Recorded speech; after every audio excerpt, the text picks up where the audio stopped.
Hola, soy Leonardo Guidi, analista financiero de Grupo Carey y vamos a ver el resumen semanal correspondiente al viernes 18 de diciembre de 2020.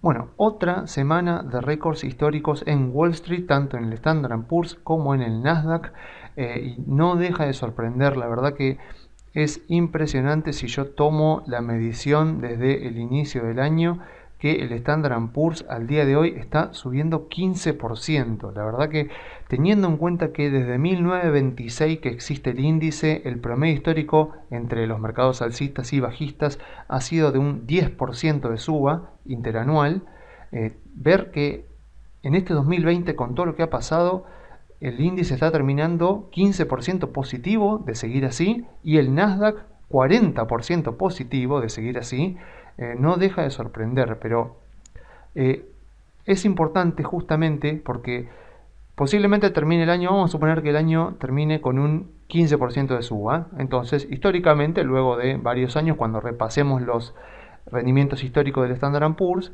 veremos tal vez un 2020 con un 15% de suba.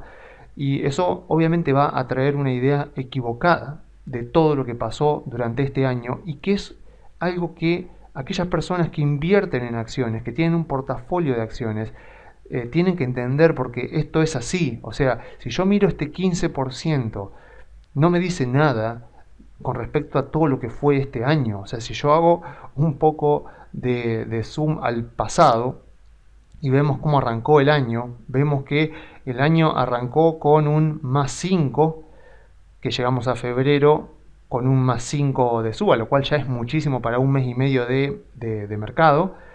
Y luego vemos que el año se torna negativo con un -34% del Standard & Poor's, o sea que de +5 el índice se fue a -34, o sea, bajó 34% en apenas 5 semanas. Y a partir de ahí inició este mercado alcista que apenas está empezando y en el que todavía nos encontramos, donde de marzo hasta ahora el mercado ha subido más o menos un 67%. O sea, este 15% de suba en el año del Standard & Poor's esconde el +5, el -34 y el +67% que ha tenido en el transcurso para llegar a este +15.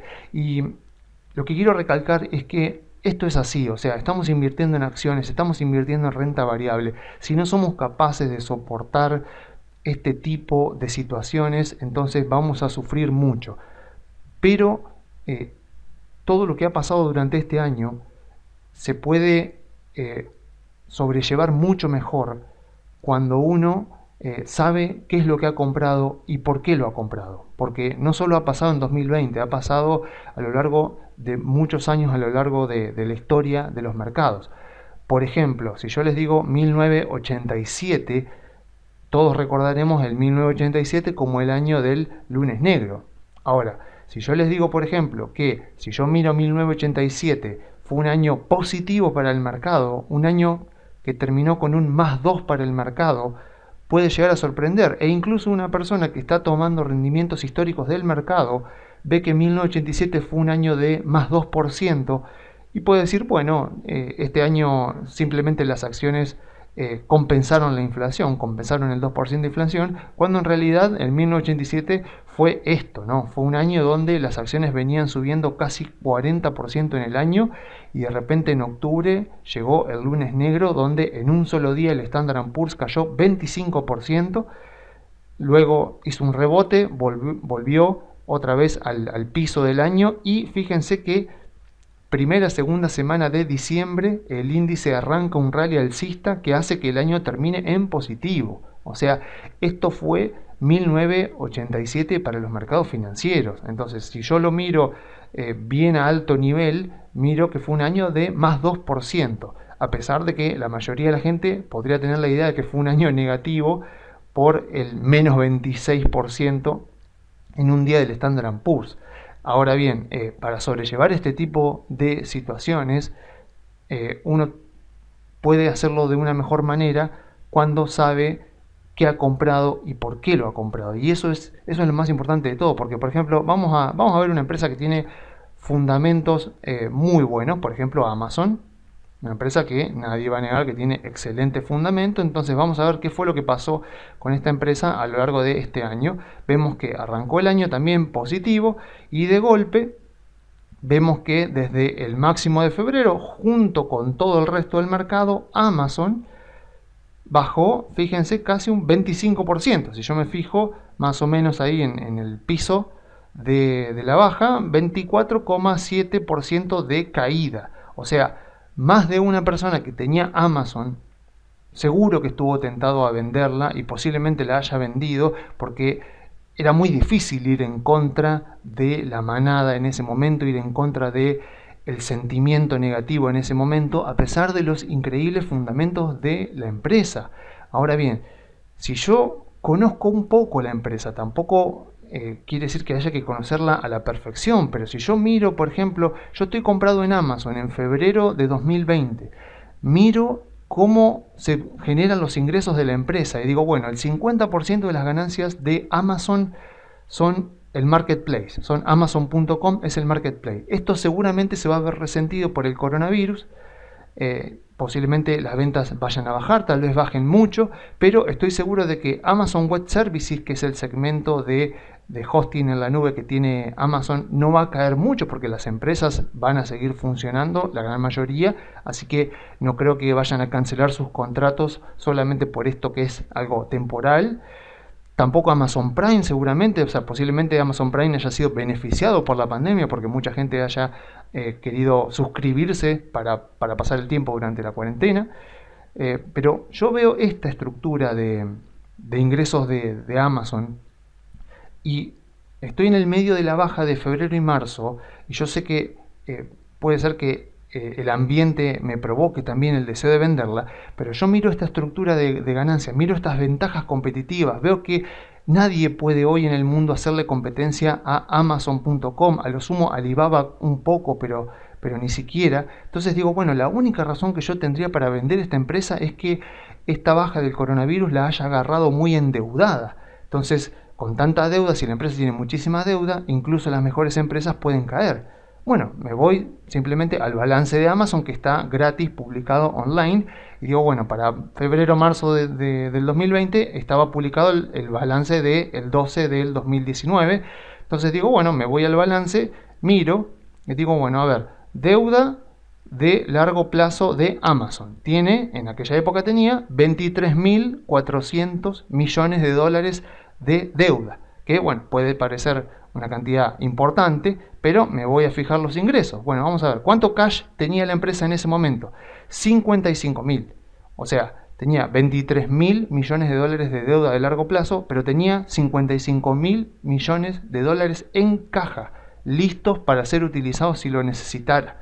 Entonces, esta era una empresa que financieramente era muy sólida, que tenía y tiene un modelo de negocio también con muchísimas ventajas competitivas, sobre todo por el lado de Amazon.com y de Amazon Web Services, y que sin embargo cayó 25% durante la baja del coronavirus para después, bueno, por supuesto, hacer todo lo que hizo ahora, donde desde el 1 de enero más o menos, si tomamos la medición, está subiendo más o menos un 73-74% más o menos. Pero seguramente si yo no estaba muy enterado de por qué tenía Amazon, de qué era exactamente lo que estaba teniendo al tener acciones de Amazon, me hubiera sentido, por supuesto, tentado a querer venderla y hubiera mal vendido una acción, una empresa que era sumamente interesante, sumamente lucrativa, por lo menos a futuro. Entonces, esa es la idea, ¿no? Esa es la idea de no salir a vender acciones, de no salir a vender buenas empresas solo por el hecho de que me dejo llevar por lo que está ocurriendo en el ambiente, por lo que está ocurriendo con la emocionalidad de corto plazo de los inversores. Entonces, ¿dónde estamos parados en este momento? En este momento estamos en récord histórico y estamos en un mercado alcista. O sea, un mercado alcista en promedio en Estados Unidos dura 4 años. Tuvimos mercados alcistas de 11 años como el que terminó en febrero de este año. Y es importante tener en cuenta que es muy costoso estar afuera de un mercado alcista, sobre todo si uno no entra en las primeras etapas del mercado alcista, porque de esa manera después puede cosechar los rendimientos compuestos que va teniendo el índice a lo largo de los años. Pero también es cierto de que la pérdida de un costo de oportunidad duele mucho menos que una pérdida real cuando uno está metido en el mercado y ve que los precios de sus acciones caen. Por ejemplo, si una persona este año decidió no invertir en acciones, se está perdiendo el más 15% de rendimiento que está dando el Standard & Poor's o el más 40% de rendimiento que está dando el Nasdaq, pero esa persona no lo siente en su portafolio. A lo sumo dirá, qué lástima que no invertí. Ahora, distinto es la persona que estaba invertida en acciones en enero y en febrero y vio que caía muchísimo el valor de su portafolio en febrero y hasta incluso en marzo. Entonces, eso es mucho más doloroso que perderse la oportunidad de invertir en el mercado. Pero bueno, todavía estamos a tiempo, todavía este mercado es un mercado que apenas está naciendo, o sea, en este momento podríamos decir que está mermando un poco el pesimismo y está dando paso al escepticismo y a la duda, porque ya aparecieron las vacunas, ya se está empezando a vacunar a la gente. Entonces podríamos decir que cambió un poquito el humor del mercado. Ahora el mercado está más que nada escéptico y está con algunas dudas sobre lo que puede pasar, pero ya no hay tanto pesimismo. Aún así no hay euforia, y ya sabemos que si no hay euforia es muy difícil que los precios de las acciones se exageren al alza. Entonces eso es alcista, o sea, la ausencia de euforia, que el mercado esté muy escéptico, con muchas dudas con respecto a lo que puede pasar en 2021, es positivo para los que invierten en acciones, porque evita que se genere algún tipo de burbuja, algún tipo de exageración de los precios. Por otro lado, desde el lado de la política, también el Congreso de Estados Unidos, sobre todo el Senado, quedó muy equilibrado y Biden la va a tener muy difícil para poder pasar legislaciones muy controvertidas durante sus 2 primeros años de gobierno, así que hay una relativa tranquilidad legislativa en Estados Unidos durante los próximos 2 años, y bueno, eso es alcista también. Entonces tenemos muchos factores para considerar que el 2021, así como está presentado en este momento, es un año que se avisora como un año que va a ser positivo para las acciones, incluso aunque están en récords históricos. O sea, es increíble que haya gente que no quiera comprar acciones solo porque están en récord histórico. O sea, si fuera así, o sea, no hubieran comprado en agosto y no estarían comprando ahora tampoco. Pero bueno, eso responde al sentimiento de cada uno. Yo creo que si las empresas tienen buenos fundamentos y sobre todo tienen buenas expectativas, tiene mucho sentido que las compremos, incluso si están cotizando en zonas de récords históricos. Entonces, si miramos el 2021, incluso parados ahora en un momento donde los mercados están en récord histórico, hay sectores muy interesantes en los cuales podemos llegar a invertir. O sea, si miramos otra vez el gráfico de los sectores, como yo decía hace un par de informes atrás, el sector tecnológico, el sector de comunicación y el sector de consumo discrecional, creo yo que son los que más interés tienen de cara a los próximos 2 años. Por supuesto, también en el sector de materiales está la industria de metales y minería, donde está el oro, acá también las mineras de oro, que, como decía en el informe anterior, sugiero 5 a 10% por si la inflación se acelera un poco en Estados Unidos. Y por favor, siempre tengamos en cuenta algo que es muy importante y que se nos suele pasar por alto, y es que los mercados no viven en el presente. O sea, los mercados viven en el futuro. O sea, los mercados alcistas miran 12 a 24 meses a futuro. Entonces, los mercados hoy están en récord histórico, a pesar de que hay todavía cuarentenas y hay muchas dudas sobre lo que va a pasar con respecto a las vacunas, pero porque los mercados están ya en este momento mirando un mundo post-COVID. O sea, lo que reflejan hoy los precios de las acciones no es lo que está pasando en este momento en el mercado, sino lo que está pasando o lo que estiman que va a pasar 12 a 24 meses a futuro. Y lo mismo tenemos que hacer nosotros, o sea, lo mismo tenemos que hacer nosotros en nuestro propio portafolio. O sea, no comprar lo que ahora está teniendo buenos rendimientos, no comprar en lo que ahora le está yendo bien, sino comprar aquellos sectores, aquellas empresas que consideramos que van a ser las mejores dentro de los próximos 12 a 24 meses, o por lo menos las que más se van a recuperar, las que más van a subir, las que más van a crecer en los próximos 12 a 24 meses. Por eso es que las sugerencias son estos sectores, porque así como los mercados hoy reflejan estos 12 a 24 meses, ¿se acuerdan que yo siempre uso esta frase, que las acciones se mueven descontando los escenarios, el escenario económico que consideran más probable para los próximos 3 a 24 meses, y cuando los mercados son alcistas como el de Estados Unidos, las expectativas de las acciones se están reflejando principalmente 12 a 24 meses, no están mirando los próximos 3 a 6 meses. Por eso los mercados hoy en Estados Unidos, las acciones, ya están reflejando, podría decir yo, un mundo post-COVID. Y eso es lo que están reflejando. Entonces, de la misma manera, nosotros tenemos que hacer lo mismo. Tenemos que pensar 12 a 24 meses a futuro, a ver cuáles son los sectores que más nos parecen interesantes e invertir en aquellas acciones que reflejen esos sectores, que reflejen esas expectativas que tenemos nosotros. Y obviamente, como el mercado está escéptico y hay dudas, como dije hace un rato, lo que sucede en estos momentos, con el mercado en récord histórico, reflejando un futuro que todavía no estamos viendo, con escepticismo, con muchas dudas, muchas personas dicen que hay burbujas en el mercado. Dicen que hay, por ejemplo, una burbuja en las empresas tecnológicas.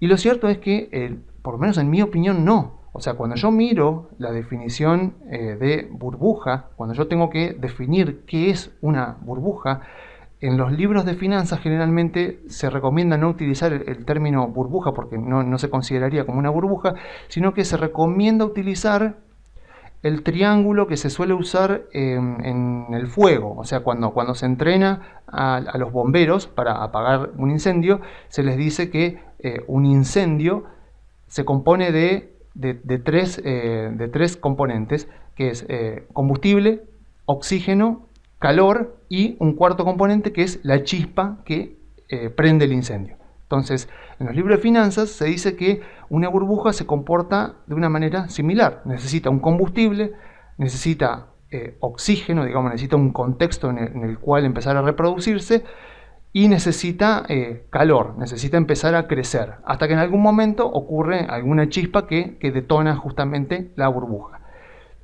Acá lo que marcan los libros de finanzas es que el combustible es el dinero, el crédito. O sea, cuando hay crédito fácil, cuando hay tasas de interés muy bajas en una economía, cuando las tasas de interés están por debajo de las tasas de interés de equilibrio, como ocurrió por ejemplo en España durante la primera parte de la década de los 2000, o incluso en Estados Unidos también durante la misma época, se dice que el fácil acceso al crédito facilita, por supuesto, que personas que no deberían tener crédito lo tienen, y eso puede generar situaciones de distorsión.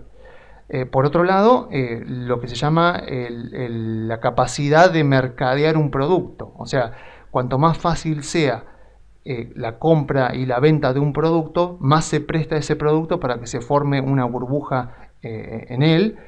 Por ejemplo, siempre se habla de Bitcoin, sobre todo en estas últimas semanas se habla de que el Bitcoin es una burbuja. Entonces uno podría decir, bueno, si yo quiero analizar al Bitcoin como burbuja, puedo decir que, bueno, si hay mucho dinero en el mundo, si cada vez es más fácil comprar y vender Bitcoins, entonces podríamos estar en presencia de algún tipo de burbuja.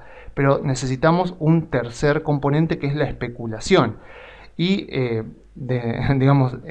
la realidad es que no hay una definición clara de qué es especulación, porque hay gente que en Argentina considera que, por ejemplo, especular es comprar dólares, y hay otras personas que tienen una definición mucho más estricta de especulación, y que pocas cosas son especulación para otras personas. Pero podríamos decir que especulación es, sucede un acto especulativo cuando yo compro algo no por sus fundamentos, sino porque creo que se lo voy a poder vender a otra persona en el futuro a un mayor precio. Esa sería más que nada la especulación. Es cuando el activo que estoy operando, que estoy tradeando, pierde la idea de sus fundamentos, y yo solamente lo compro porque espero vendérselo mañana o la semana que viene a otra persona a un precio mayor. Eso podríamos decir que es especulativo. Y por supuesto necesito algo sobre lo que se genere la burbuja, que, como dicen los libros de finanzas, puede ser algún tipo de política o alguna tecnología. En la década de los 90, por ejemplo, fueron las empresas .com. Aquellas personas que dicen que el Bitcoin es una burbuja, te dirán que la tecnología del Bitcoin es una burbuja. Bueno, acá no estamos analizando el Bitcoin. Yo soy ingeniero, me encanta el Bitcoin, no puedo dar una opinión imparcial al respecto, pero si yo considero que las empresas tecnológicas de Estados Unidos están en una burbuja, puedo usar la misma teoría para evaluarlas y puedo decir que sí, efectivamente hay mucho dinero, las tasas de interés son muy bajas, las empresas son muy fácilmente operables, incluso acá en Argentina las podemos comprar en CDRs, o sea que se cumple lo que hay mucho dinero disponible, se cumple con la idea de que hay mucha capacidad de mercadear, de poder tradear este tipo de activos, y yo lo que no estoy de acuerdo es con que esto sea especulativo, porque acá por lo menos siempre hemos recomendado las empresas tecnológicas como empresas que tienen muy fuertes fundamentos, tienen poca deuda, tienen altos márgenes de rentabilidad, tienen ventajas competitivas duraderas a largo plazo. Recién incluso hemos hablado de Amazon y de la forma en la que Amazon genera sus ganancias. Acá no hay especulación, acá hay una empresa con un modelo de negocios muy sólido y muy sostenible a largo plazo. Entonces, a pesar de que sí hay tasa de interés baja y mucho dinero dando vuelta en el mundo, y a pesar de que sí es muy fácil comprar y vender empresas tecnológicas, el componente especulativo me parece que es el que está fallando para decir que esto es una burbuja. Porque puede ser que haya gente que esté especulando con empresas tecnológicas, pero en la década de los 90, esto que vemos ahora con Amazon sí que no existía, y sí que había empresas tecnológicas que no tenían este modelo de negocios y que sí justificaban la presencia de una burbuja. En este momento yo miro Amazon, miro Facebook, miro Google, miro Microsoft, miro Nvidia, miro Disney, miro Visa, miro cualquier tipo de empresa de Estados Unidos, las más importantes. No puedo decir que son empresas fantasma, que no se justifica el aumento de precios, porque son empresas que tienen un modelo de negocios muy claro, que puede ser muy fácilmente entendible, y tienen ventajas competitivas duraderas a largo plazo. O sea que decir que las empresas tecnológicas son una burbuja, bueno, es principalmente creer que la gente que las compra por una cuestión especulativa y que no mira los fundamentos de las empresas, pero lo cierto es que nadie puede negar que las empresas tecnológicas de hoy en día, o por lo menos las más importantes, tienen modelos de negocios muy claros e incluso fáciles de entender en muchas de ellas, tienen ingresos genuinos provenientes de su crecimiento orgánico, tienen márgenes de rentabilidad muy altos y prácticamente no tienen deuda, o en el caso de Amazon, a pesar de que tienen deuda, tienen más caja disponible que la deuda que tienen. Así que por lo menos yo no veo ningún tipo de burbuja especulativa en las acciones tecnológicas en Estados Unidos. Así que me sigue pareciendo muy interesante cuando miro los sectores, posicionarme en acciones en Estados Unidos para 2021 en los sectores que les marqué hace un rato. Así que bueno, vamos ahora a hablar de Argentina, donde lo cierto es que tampoco ha pasado demasiado durante esta semana. Fíjense, el Merval en dólares apenas se movió un poquito. Así que bueno, podemos hacer lo mismo que hicimos recién para Estados Unidos, podemos hacerlo también para Argentina. Digo, bueno, ¿cuáles son las expectativas que tengo con respecto a Argentina? Bueno, este año parece que va a terminar con un 35-37% de inflación y con una caída en el PBI de más o menos un 11 a un 12%. En general lo comparaban con la caída del PBI que tuvo Argentina con la crisis de 2001. O sea que estamos más o menos cayendo lo mismo que se cayó en 2001. Con la diferencia de que las estimaciones de crecimiento económico para el año que viene son bastante más pesimistas. Algunos dicen un 3%, otros más optimistas dicen un 6%. En todo caso, todos están de acuerdo de que no vamos a llegar a los niveles de PBI de 2019. Pero el dato más alarmante es el de la inflación. O sea, con todo lo que se ha emitido en pesos durante este año, las encuestadoras más conservadoras dicen que la inflación va a ser del 46% y las más pesimistas dicen que va a ser del 59%. O sea, estamos hablando de un 50-52% promedio de inflación que esperan las consultoras para el año que viene. O sea que estoy hablando en Argentina de un 2021 que se anticipa como un año de poco crecimiento económico, un rebote económico y de muy alta inflación. Entonces, puedo, por ejemplo, utilizar este gráfico, que es el que uso siempre, para decir, bueno, crecimiento económico con alta inflación, ¿qué es lo que puedo esperar? Por ejemplo, hacemos un poco de zoom. Digo, bueno, si yo veo esto para Argentina, digo, bueno, crecimiento económico bajo, alta inflación, acá lo que me dice el gráfico es oro. En el caso de Argentina podría reemplazar oro por dólares. Y bueno, el gráfico me estaría recomendando que básicamente me posicione en dólares y que obviamente no toque las acciones argentinas. Pero de la misma manera que dije para Estados Unidos, que las empresas no viven en el presente, sino que viven en el futuro, bueno, lo mismo pasa en Argentina, solo que la diferencia es que Estados Unidos está en tendencia alcista y Argentina está en tendencia bajista. O sea, cuando yo miro Estados Unidos, digo, bueno, tendencia alcista, las acciones miran los próximos 12 a 24 meses. En Argentina, como la tendencia es bajista, cuando los mercados están en tendencia bajista, los inversores salen de largo plazo y miran los próximos 3 a 12 meses. En Argentina les diría yo que para mí el consenso del mercado está mirando entre 3 a 6 meses, básicamente 6 meses que serían las elecciones de las elecciones de las primarias del año que viene. Entonces, yo diría que la mirada puesta de los inversores en Argentina, como estamos en tendencia bajista, por supuesto que no es 12 a 24 meses, sino que es a lo sumo 3 a 6 meses, pensando en qué puede llegar a pasar en las elecciones. Entonces, en este momento las acciones en Argentina están reflejando, por supuesto, la expectativa que hay con respecto a los próximos 6 meses.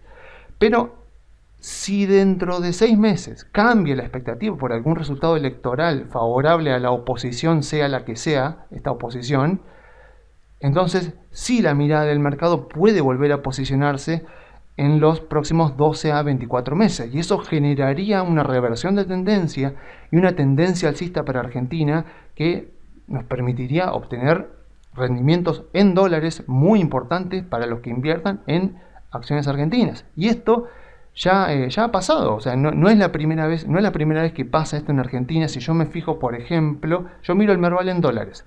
Miro, por ejemplo, año 2014, fue un año donde, si yo me fijo, año 2014, la economía cayó más o menos un 2% y hubo 40% de inflación. Fue el año donde el dólar pasó de 6 a 8 pesos, se puso el dólar a ahorro, bueno, pasaron muchas cosas ese año. Y si yo me fijo, veo que el Merval en dólares subió, o sea que las acciones argentinas le ganaron al dólar. ¿Por qué? Porque ya en 2013 se había generado una expectativa positiva, o sea que las acciones subieron en 2014 en un año donde la economía cayó y hubo 40% de inflación. ¿Por qué pasó eso? Porque las acciones no estaban reflejando en la realidad del 2014, estaban reflejando 12 a 24 meses a futuro, concretamente las elecciones, el cambio electoral que se dio después en 2015. Y lo mismo pasó en 2016. Si yo, de nuevo, miro 2016, veo que fue un año de caída de la economía y también hubo más o menos un 38% de inflación. Ahora, miren el Merval en dólares en 2016. Fue un año muy, muy, muy positivo para el Merval en dólares. ¿Por qué? Si la economía cayó más o menos un 2%, 2,5% en 2016, y la inflación fue del 38% en 2016, o casi un 40%. ¿Qué pasó acá? ¿Por qué las acciones le ganaron? Porque las acciones no estaban reflejando el 2016, estaban reflejando 12 a 24 meses a futuro. ¿Cuándo cambió esto? En 2018, cuando el mercado, luego de varias expectativas frustradas, llegó a un punto donde se puso el impuesto a la renta financiera, que fue, digamos, el último clavo del ataúd de las expectativas positivas de los inversores. A partir de ese momento, los inversores cambiaron sus expectativas y las acciones que parecían baratas pasaron a estar caras. ¿Por qué? No olvidemos que el valor de las acciones se fija principalmente por las expectativas de flujos futuros, que depende del crecimiento de los ingresos y de los márgenes de rentabilidad y del riesgo que yo creo que va a tener la empresa. Siempre la evaluación de una empresa es una opinión del analista, porque la evaluación de una empresa surge de una estimación a futuro de los ingresos, los márgenes de rentabilidad y el riesgo que yo creo que va a enfrentar la empresa, sobre todo el riesgo de la inversión que yo estoy generando al invertir en esta empresa. Entonces, en el momento en que el inversor cambia sus expectativas, sobre todo sus expectativas de flujo, de rentabilidad y de riesgo, bueno, cambia el valor de las acciones. Y eso fue lo que sucedió acá. Después de tantas expectativas frustradas, estas estimaciones de ganancias de empresas argentinas, estos márgenes de rentabilidad de empresas argentinas y sobre todo el riesgo de invertir en Argentina para muchos inversores cambió. O sea, dijeron, bueno, ya está, ya fue demasiado, tantas expectativas frustradas, bajaron sus expectativas de flujos, bajaron sus expectativas de márgenes de rentabilidad, subieron sus expectativas de riesgo y el valor de las acciones argentinas entonces pasó de estar barato a estar caro. Y todas las acciones argentinas entonces pasaron, según las estimaciones de los inversores, los valuadores, pasaron a estar caras. Y bueno, vino el ciclo bajista en el que estamos ahora. E increíblemente ahora estamos en el ciclo contrario, estamos en el piso, las acciones argentinas valen muy poco. Claramente, con que esto cambie un poco, con que cambien un poco las expectativas de flujo para las acciones argentinas y con que cambie un poquito la expectativa del riesgo argentino, a la baja por supuesto, esto puede tornarse en una oportunidad muy importante para comprar acciones argentinas. En este momento vemos al Merval en dólares reflejando las expectativas para los próximos 3 a 6 meses, claramente no son muy positivas, pero iremos viendo dentro de los próximos 3 meses a ver qué es lo que el mercado empieza a descontar, cómo se plantea el panorama electoral, porque lo cierto es que ahora tenemos muy poquita información para poder decidir qué es lo que va a pasar en las elecciones de agosto del año que viene y en la campaña electoral. Por ahora tenemos muy poca información, entonces no podemos estimar más allá de los próximos 3 meses. Entonces, a medida que nos acerquemos a las elecciones, iremos teniendo cada vez más información concreta, la incertidumbre va a bajar y nos va a permitir hacer estimaciones más fiables sobre todas estas variables. Y claramente, si las expectativas de flujo futuro suben y el riesgo argentino baja, entonces prácticamente todas las acciones del Merval van a parecer baratas. Pero para eso vamos a necesitar un cambio de expectativas, como ocurrió acá en 2013. Mientras tanto, mientras no haya un cambio de expectativas, bueno, la evaluación de las empresas va a seguir reflejando lo que tenemos ahora. Ahora, en el momento en que haya algún tipo de cambio de expectativa política en Argentina, la visión de los inversores, que por ahora está muy acá en el corto plazo, va a pasar acá, más a largo plazo, ya mirando 2023, y entonces sí podemos llegar a ver un reinicio de la tendencia alcista de Argentina, y ahí sí puede ser que las acciones argentinas nos vayan a dar importantes, muy importantes rendimientos medidos en dólares. Así que es cuestión de esperar para ver lo que pasa, pero así como están dadas las cosas ahora, las acciones argentinas pueden llegar a ser una gran inversión durante 2021, pero dependemos de ciertos eventos políticos que tienen que venir a ayudarnos a cambiar las expectativas que hoy por hoy siguen siendo muy negativas. Así que yo me despido dejándole las vías de comunicación. Se pueden comunicar por la página web grupocarey.com.ar o enviando un mail a contacto@grupocarey.com.ar.